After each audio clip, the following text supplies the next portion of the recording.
Welcome to Engineering Influence Podcast from the American Council of Engineering Companies, coming to you from, at the time of this recording, right after the opening general session of our spring legislative summit. And today's speaker is perfect for really the focus of the event, and that is Chris LaCivita. He is a combat Marine Corps veteran. He is a seasoned political consultant, over 30 years in state, national, federal politics, fellow Pennsylvanian, and had a great conversation today with Gary Robb, our chair, and Steve Hall, our executive vice president. Chris, thank you for taking the time to join us. Thanks for having me. Yeah, it was a great conversation. I think that it's wonderful to have the opportunity to talk to somebody who was, on the strategic side of things. I mean, I guess first off, it's interesting because people look at campaigns and they see what's on television. They see a couple of people who are engaged with it, but they don't get the totality of the campaign. I was watching something completely unrelated. I was watching an interview with Ridley Scott, the director, and they asked him a question about how it is making a move, and he's like, well, I'm not a director, I'm a CEO. I got 1,200 people working under me actually making this happen.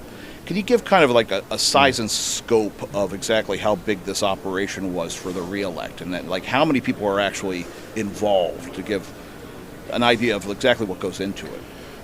It's, and one of the ways that I like to describe it, at least if you're looking at it from the perspective of like a business owner, is you're creating an over $1 billion company, spending it to zero to get 51% market share on one day. Exactly. Right. Yeah. And so it's a mammoth operation, which is why you couldn't have just one person do it.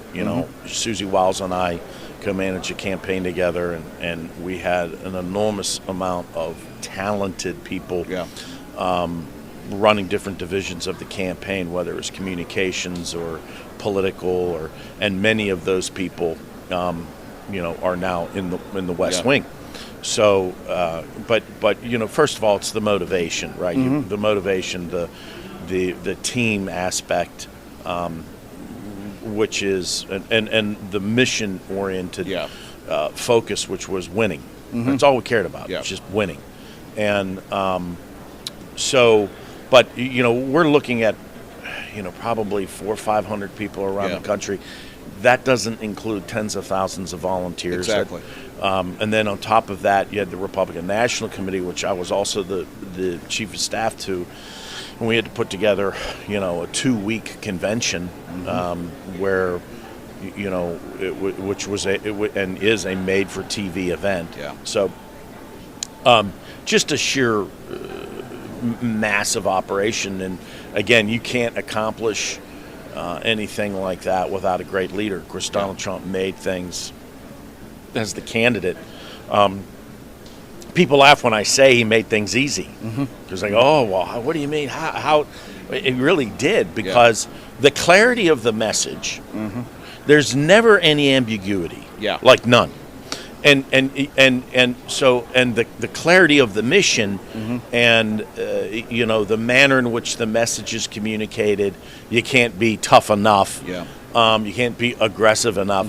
People don't realize in a political context and in a political campaign how liberating that is, because it gives us free rein on how to, Donald Trump gets the best people and then lets them do what they do, and he sets the tone, he sets the tenor, and it just was one of those things that came together very very well. I mean, you mentioned this a little bit in your talk, but you did have a candidate at the time who was there. He learned something from the past, the first race, the first term. There was a true difference this time. There was this sense of mission.